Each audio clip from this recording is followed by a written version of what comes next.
எந்த நேரமும் போருக்கு தயார் நெதன்யாகு எச்சரிக்கை. மீண்டும் தீவிரமாகும் பதற்றம். ஈரான் மீது மீண்டும் போரை தொடங்க இஸ்ரேல் எப்போதும் தயார் நிலையில் உள்ளது என்று பிரதமர் நெதன்யாகு கடுமையான எச்சரிக்கை விடுத்துள்ளார். எங்கள் விரல் எப்போதும் ட்ரிகரில்தான் உள்ளது என அவர் கூறியிருப்பது மத்திய கிழக்கில் பதற்றத்தை மேலும் அதிகரித்துள்ளது.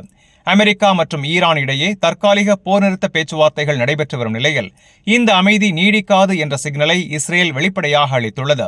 இஸ்ரேல் தரப்பின் கூற்றுப்படி ஈரானின் நடவடிக்கைகள் தொடர்ந்து அச்சுறுத்தலாகவே உள்ளதால் எந்த நேரத்திலும் மீண்டும் தாக்குதல் நடத்த தயார் நிலையில் இருப்பதாக தெரிவிக்கப்பட்டுள்ளது.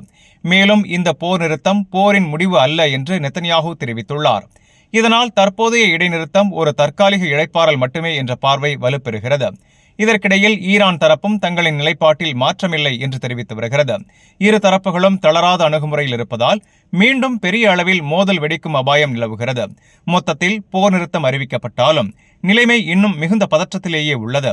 அடுத்த சில நாட்களில் எடுக்கப்படும் அரசியல் மற்றும் ராணுவ முடிவுகள் இந்த பிராந்தியத்தின் எதிர்காலத்தை தீர்மானிக்கும் முக்கிய காரணியாக இருக்கும். இந்த செய்தி உங்களுக்கு பயனுள்ளதா இருந்தா வீடியோவை லைக் பண்ணுங்க, உங்க கருத்தை கமெண்ட்ல பதிவு பண்ணுங்க. மேலும் வளைகுடா மற்றும் உலக செய்திகளை உடனுக்குடன் பெற Gulf 360 நியூஸின் தமிழ் சேனலை சப்ஸ்கிரைப் பண்ண மறந்துடாதீங்க.